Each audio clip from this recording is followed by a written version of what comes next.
Assalamualaikum warahmatullahi wabarakatuh. Waalaikumsalam warahmatullahi wabarakatuh. Para warga yang saya hormati, berhubung waktu sudah menunjukkan pukul 11 siang, dimohon kepada seluruh yang sudah datang harap tenang karena acara akan segera dimulai. Seperti yang sudah diberitahu sebelumnya, bahwa acara pada hari ini tentang penyuluhan keluarga berencana. Adapun susunan acara pada hari ini sebagai berikut. Yang pertama, pembukaan. Yang kedua, sambutan oleh RW atau RT yang mewakili. Yang ketiga, acara inti, yaitu pemaparan materi. Yang keempat, tanya jawab. Dan sisi terakhir adalah penutup. Demikianlah susunan acara pada hari ini. Langsung saja kita mulai acara pada hari ini dengan susunan acara yang pertama, yaitu pembukaan. Marilah kita buka acara ini dengan membaca kalimat basmalah. Bismillahirrahmanirrahim. Menginjak acara kedua, yaitu sambutan kepada RW atau RT yang mewakili, dipersilahkan. Assalamualaikum warahmatullahi wabarakatuh. Waalaikumsalam warahmatullahi wabarakatuh. Saya perwakilan RT atau RW Desa Penyelekan. Nah, program Kampung Keluarga Berencana ini sebagai upaya pembangunan untuk mendekatkan akses pelayanan kepada keluarga dan masyarakat, yang mana program yang terpadu dan berintegrasi dengan program lainnya ini menjadi wahana yang nantinya memperdayaan masyarakat sehingga dapat meningkatkan kualitas hidup masyarakat pedesaan. Maka pada saat ini penyuluhan akan dilakukan. Sekian, terima kasih. Wassalamualaikum warahmatullahi wabarakatuh. Waalaikumsalam warahmatullahi wabarakatuh. Baiklah, terima kasih kepada Ibu Nazah yang telah memberikan kata sambutan sebagai Ketua RW Desa Penyelekan. Dan acara selanjutnya atau acara ketiga adalah penyampaian materi atau acara inti. Kepada Ibu Rizkia, dipersilahkan. Assalamualaikum warahmatullahi wabarakatuh. Waalaikumsalam warahmatullahi wabarakatuh. Perkenalkan, nama saya Rizkia. Di sini saya akan melakukan penyuluhan tentang keluarga berencana atau sering disebut dengan KB. Di sini sudah ada screen tentang keluarga berencana. Kita mulai dari pengertian keluarga berencana. Keluarga berencana atau yang lebih akrab disebut KB adalah program skala nasional untuk menekan angka kelahiran dan mengendalikan pertumbuhan penduduk di suatu negara. Tujuan dari keluarga berencana yaitu mengendalikan kelahiran dan pertumbuhan penduduk. Kedua, meningkatnya jumlah penduduk untuk menggunakan alat kontrasepsi. Ketiga, meningkatnya kesehatan keluarga. Selanjutnya lagi slide. Manfaat keluarga berencana.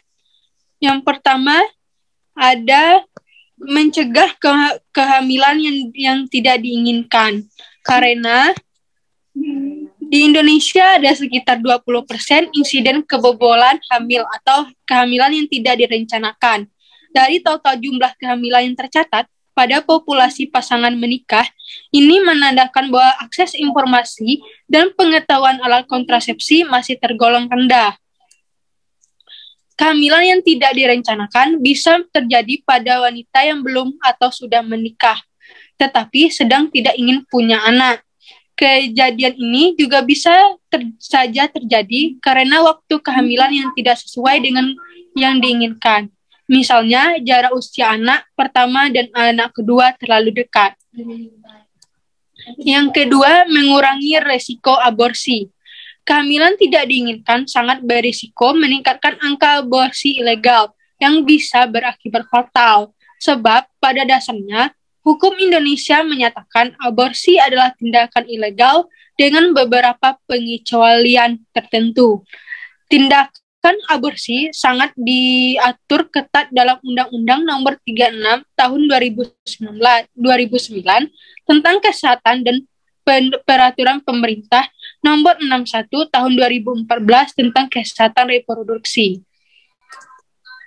Ketiga, ada menurunkan angka kematian ibu.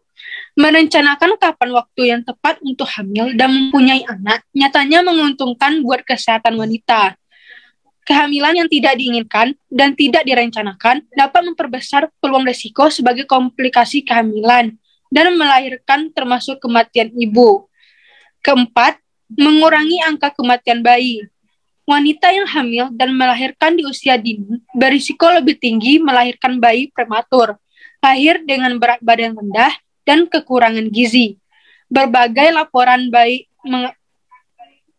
mengatakan bahwa bayi yang dilahirkan oleh perempuan berusia sangat belia memiliki resiko kematian lebih tinggi daripada ibu yang berusia lebih tua. Kelima, membantu mencegah HIV atau AIDS. Salah satu metode kontrasepsi yang umum dan paling mudah ditemukan adalah kondom. Kontrasepsi ini bisa Anda temukan dengan mudah di setiap minimarket dan toko swalayan. Sayangnya, banyak orang yang masih segan menggunakan kontrasepsi ini karena merasa bahwa kondom justru mengurangi kenikmatan saat berhubungan seksual. Padahal, penggunaan kondom tak hanya sebatas untuk mencegah kehamilan yang tidak diinginkan saja. Kondom juga dapat mencegah penularan penyakit menular seksual termasuk HIV atau AIDS. 6. Menjaga kesehatan mental dan keluarga. Meski pahit didengar, kenyataannya tidak semua anak hasil kehamilan di luar rencana tergolong sejahtera lahir batin selama hidupnya. Kehamilan yang tidak diinginkan berpotensi merampas hak anak untuk bertumbuh kembang secara maksimal dari segala aspek, mulai dari tumbuh kembang secara biologis, sosial, dan pendidikan. Keempat, kita masuk ke jenis-jenis KB. Jenis-jenis KB sangat banyak. Yang pertama ada kontrasepsi sederhana tanpa alat, yaitu senggama terputus. Senggama terputus merupakan cara kontrasepsi yang paling tua.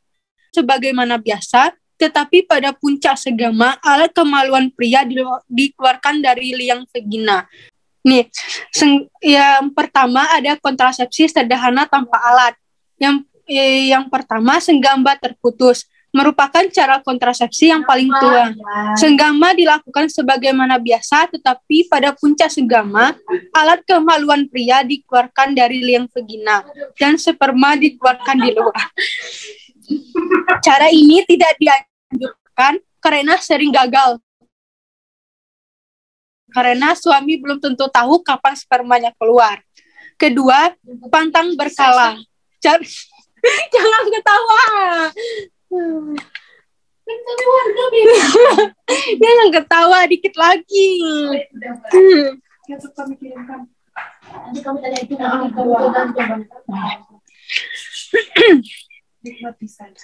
Yang kedua, ada pantang berkala. Cara ini dilakukan dengan tidak melakukan senggama pada saat istri dalam masa subur. Selain sebagai senggama agar cepat hamil, sarana agar cepat hamil, kalender juga difungsikan untuk sebaliknya, alias mencegah kehamilan. Kedua, ada kontrasepsi sederhana dengan alat. Yang pertama, ada kondom. Kondom merupakan suatu pilihan untuk mencegah kehamilan yang sudah populer di masyarakat. Kondom adalah suatu kantung karet tipis, biasanya terbuat dari lateks, tidak berpori, dipakai untuk menutupi penis yang berdiri. Sebelum dimasukkan ke liang vagina, kondom sudah dibuktikan dalam penelitian di laboratorium, sehingga dapat mencegah penularan penyakit termasuk HIV atau AIDS. Kedua, ada diafragma atau cup berbentuk bulat cembung terbuat dari latex atau karet yang diinsersikan ke dalam vagina sebelum berhubungan seksual dan menutup serviks. Diafragma dibagi menjadi 3, yaitu flat spring atau flat metal band, coil spring, dan arching spring. Ketiga, ada spermicida, adalah alat bahan kimia biasanya digunakan untuk menonaktifkan atau membunuh sperma. Yang keempat ada KB suntik. KB suntik dibagi menjadi 2 bagian, yaitu KB suntik 1 bulan dan KB suntik 3 bulan. KB suntik 1 bulan adalah 25 mili depo mendroksiprogesteron asetat dan 5 mg estradiol spionat yang diberikan injeksi 1 bulan sekali. 2. KB suntikan 3 bulan digunakan untuk tujuan kontrasepsi parental. Yang kelima ada KB pil, adalah obat pencegah kehamilan yang diminum. Pil telah diperkenalkan sejak 1960. Jenis-jenis pil ada pil gabungan atau kombinasi, ada pil khusus. Yang keenam ada KDR, ada Copper T, Copper 7, ada Multilot, ada Liperlop. Ketujuh ada kontrasepsi implan. Itu saja dari saya. Jika ada pertanyaan, dipersilahkan. Terima kasih Ibu Kia atas penyampaian materinya mengenai keluarga berencana. Nah, kita memasuki acara yang keempat, yaitu tanya jawab kepada warga sekalian. Apabila memiliki pertanyaan terkait materi yang disampaikan oleh Ibu Kia tadi, boleh untuk dipaparkan. Saya ingin bertanya, Bu. Kepada warga, siapa yang namanya? Saya namanya Windy. Iya. Saya ingin bertanya, apa sih efek samping pil KB yang paling sering terjadi? Kepada Ibu Rizkia sebagai pemateri, boleh menjawab, Bu? Ya, baik. Terima kasih. Saya akan menjawab. Apa efek samping pil KB yang paling sering terjadi? Efek samping yang muncul berbeda-beda pada setiap wanita, tergantung dari respon tubuh masing-masing. Ada yang mengalami bercak, pusing, nyeri kepala, mual, dan ada yang sama sekali tidak merasakan apapun. Namun, jika mengalami, tidak perlu panik, karena itu normal dan bagian dari penyesuaian tubuh terhadap efek hormonal pil KB. Gimana Ibu? Gimana Ibu Windy? Oh, begitu ya, Bu. Sudah paham ya, Bu? Sudah, Bu. Terima kasih Ibu Kia sudah menjawab. Ada lagi yang ingin bertanya? Ada, Bu, saya. Ya, boleh. Perkenalkan dulu namanya siapa ya, Bu? Nama saya Nazlia. Oh iya, Ibu Nazlia mau tanya apa? Jadi, untuk pil KB, siapa saja yang tidak dianjurkan untuk mengonsumsi pil KB, Bu? Nah, kepada Ibu Rizkia, waktu dan tempat dipersilakan untuk menjawab pertanyaan dari Ibu Nazlia. Saya akan menjawab. Pil KB tidak dianjurkan untuk wanita yang mempunyai penyakit hati, diabetes, hipertensi, perokok berat, tumor, dan kanker payudara. Itu Ibu. Apakah bisa dimengerti? Terima kasih kepada Ibu Rizkia yang telah menjelaskan pertanyaan dari Ibu Nazlia. Bagaimana Ibu Nazlia? Apakah sudah mengerti? Alhamdulillah sudah mengerti. Alhamdulillah. Apakah ada yang ingin bertanya lagi? Tidak. Alhamdulillah. Berarti materi yang disampaikan oleh Ibu Rizkia bisa diterima ya Ibu-Ibu? Iya, bisa. Alhamdulillah. Diterapkan ya Bu KB-nya. 2 anak lebih baik. Iya, Bu. Baik. Nah, itulah tadi sesi keempat, yaitu sesi tanya jawab pada acara kali ini. Nah, selanjutnya kita memasuki acara yang selanjutnya, yaitu penutup. Marilah kita tutup acara hari ini dengan membaca lafaz hamdalah. Alhamdulillahirabbil alamin. Saya selaku MC meminta maaf apabila ada salah kata dan perbuatan saya selama pada acara ini. Kepada Allah saya mohon ampun. Saya akhiri. Wassalamualaikum warahmatullahi wabarakatuh. Waalaikumsalam warahmatullahi wabarakatuh.